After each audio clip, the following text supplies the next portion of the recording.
Everyone is wrong about the new Resident Evil movie, and I'm going to explain why we have to stop doing this. They're not upset because the movie isn't following the characters that they know and love. They're upset because they were told that this movie is canon to the games, and it fundamentally is not. Zach Cregger, the director of the movie, said that his film is happening in Raccoon City and is happening at the same time of Resident Evil 2, and that is simply not possible. Raccoon City is located in Midwestern America, and Resident Evil 2 explicitly states that the events of those games are happening on September 29th. And that's important because it's not snowing, it's just raining, but when you look in this trailer, there's snow everywhere, and the lead character is even wearing winter clothing. But what's even more concerning is the director did an interview with IGN, and he admitted that he doesn't understand Resident Evil's timeline. He said he's unclear on when did Leon arrive to the city and when did Raccoon City blow up. The answer is literally one day later on September 30th as shown in Resident Evil 3. Zach Cregger then goes on to explain that his Resident Evil film is not a zombie movie, and I shouldn't have to explain why that statement is insane, but I'm going to explain it anyway. Yes, Resident Evil does have other monsters, but you know what Resident Evil has the most of?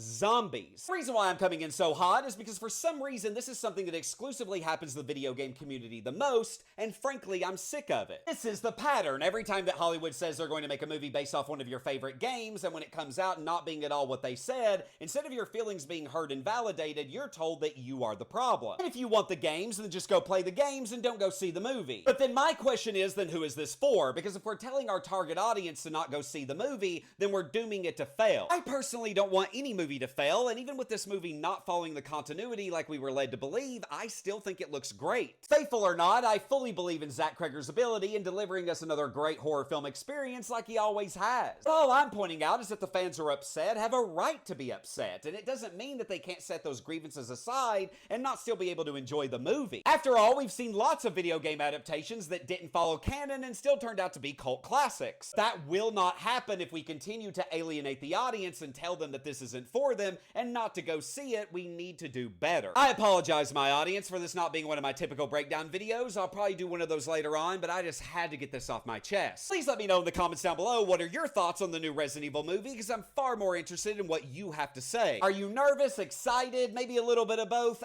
As always, I'm very curious to hear your thoughts.